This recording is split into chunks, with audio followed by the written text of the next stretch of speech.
If you want, I can give you like a blank or something.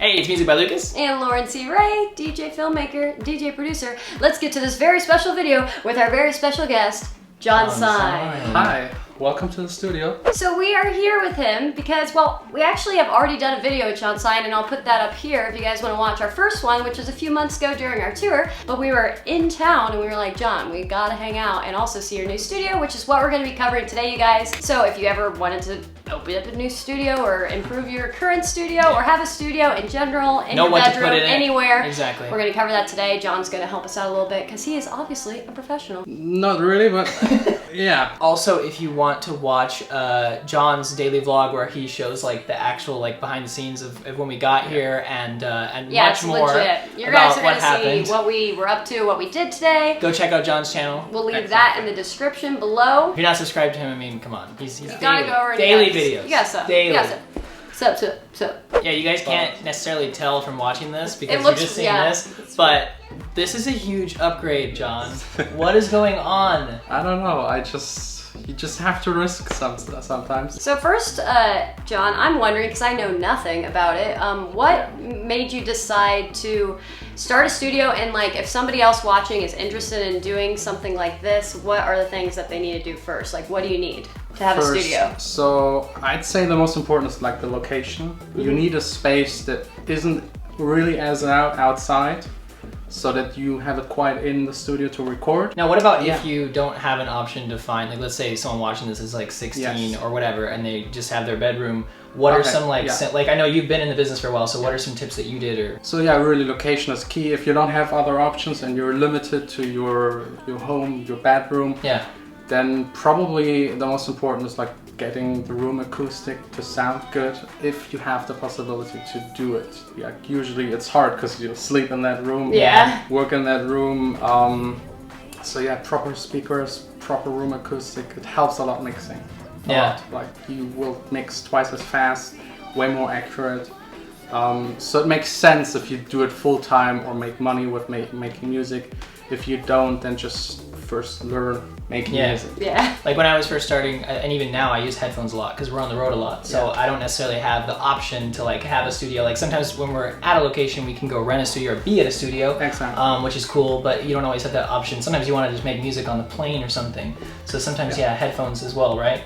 It's possible to do, I'd say like 90%, 95% with headphones, like get the arrangement done, the sounds. But like the last 5% mixing, I would at least advise to double check it on a speaker system. Maybe rent out a space, maybe go to a friend's space, maybe just listen to it on different systems and kind of remember what was different in every location and kind of try to find the middle of all of that. So we're gonna go around and Jon's gonna show us the progress. I mean, it's still under construction, but he's gonna tell us his vision and you guys are gonna see a little bit about that. All right, we are here. Yes. With Jon, your tour guide to the stars. Exactly. Does that mean I'm the star? You can be the star if you want to. That means so much to me. Perfect. Yeah, so this is actually the control room, the first small studio. We got the famous studio couch. Yes. Construction part, it's just like old IKEA bookshelves. We're just using it as a stand for the diffusers. And this will basically make sure that the sound from the speakers hit it and get diffused. This will make sure that the room sounds a little bigger. So yeah, the desk, doesn't matter what desk you get. The speakers, and same thing actually here, corner absorbers. These will be replaced by real absorbers that we will build into the wall. And then the early reflection points are also important to cover. So the sound from the speakers hits here, usually the wall, and then your ear. And with the absorption on the sides, it also gets sucked in there and stays there. Newest addition, I didn't have that in the old studio. There are like 2 windows, each has 3 layers of glass with argon gas in between. So nothing gets through this window. Like, we can test it later. Yeah. Weekly highlights, Robbie Mendez video. If you haven't seen it, we hung out with Robbie Mendez in his studio talking about some secret stuff, maybe a collab, you'll find out soon. And then also new song of the week. And don't forget about the best highlight, guys. Head over to my vlog channel, Lauren C. Ray. It's a vlog from my point of view of this whole entire week. Jon's is just the day, but mine is the entire week. And you guys are really gonna enjoy that, so We are in the vocal booth, other side of the windows. So I feel the vocals coming. Yeah, that's all the absorbing stuff. It itches like crazy. So don't touch it. You make sure that the voice sounds dry in a vocal recording room. So that's why the absorption, and also to keep the noise outside between both rooms. This is like the big office room. We will have like a conference ping pong table over here. The big couch, beer pong of course. We already got the cups and the Schutzschwab. And then over here is like the main work. Hey, what's up guys? These guys. That was the most important. The first thing I bought was a fridge for beer. Yes. I mean, for example, here you can hear the reverb, how messy it is compared to the vocal booth. That's actually a really good point. This is a good area to hear the difference between the two. And this right here will be like the chill out area, couch, FIFA. This is a green room. Yeah. Kitchen. So here was a water damage, so they have to fix it. In 1 or 2 weeks there will be a normal floor again. In here this will be Studio A, the big one with huge speakers there. Corner absorbers again, back wall absorption. Not sure if I will cover the windows because I like the view. And I love this room, just like the view is amazing. It's very, very inspirational. So what's the main reason why you got this whole thing? What is the purpose? Yeah, as I said before, I had a studio this size. Yeah. And I had Leonard, my assistant, that helps me running the label and the sub-label. And we just needed more space for him and other people to come join us and help us work. But you also thought of a way to monetize it too, because you're talking about renting out the space. That thought came after I had this huge space. It's way too big for me. So Yeah. my thought was, how can I make this huge space kind of worth it and not waste an entire floor? So why not make a second studio for other people in the city to come enjoy it and have kind of the possibility I never had when I started out. Because a room helps. I mean, you can work, maybe do the mixing in a room you rented. Yeah. A lot of people think that the studio is what's holding them back from, you know, getting their music to that point where it's gonna get signed. And I'm always trying to say, like, no, it's not. Like, there's no like one thing. There's no one preset. There's no one pair of headphones. It's like the combination of millions of factors. Right. Delivering the package as an artist, socials, your music, your style.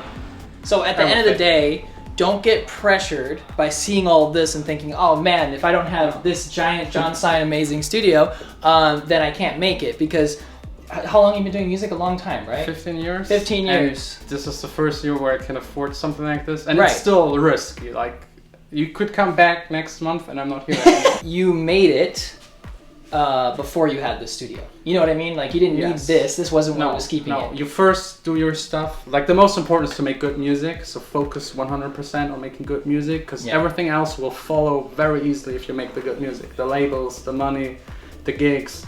First make the good music. And you can make good music at home, on the airplane. Right. This doesn't really matter. And that's why when we hear a lot of questions like, what's the best DAW? What's the best speakers? What's the best this? You know, there's different producers that, like, Martin Garrix produces his music with FL Studio. Mike Williams uses Logic Pro. Like, there's no best. Yeah, I mean, the best proof is no one can tell with which DAW which song was produced. So it doesn't matter. It doesn't matter. It doesn't matter. So gear doesn't matter.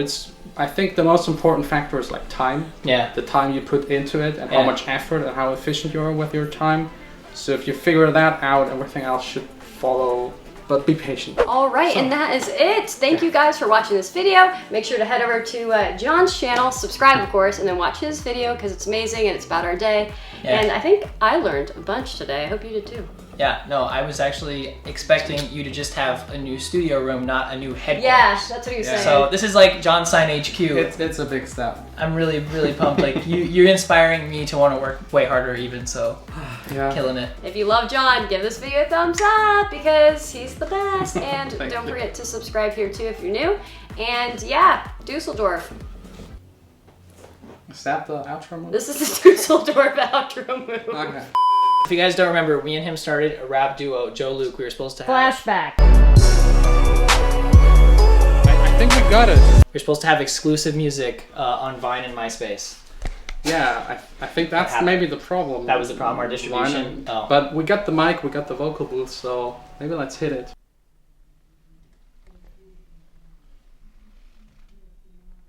Oh my gosh, is this for real? Oh gosh. Yep, there they are. Okay. Yep.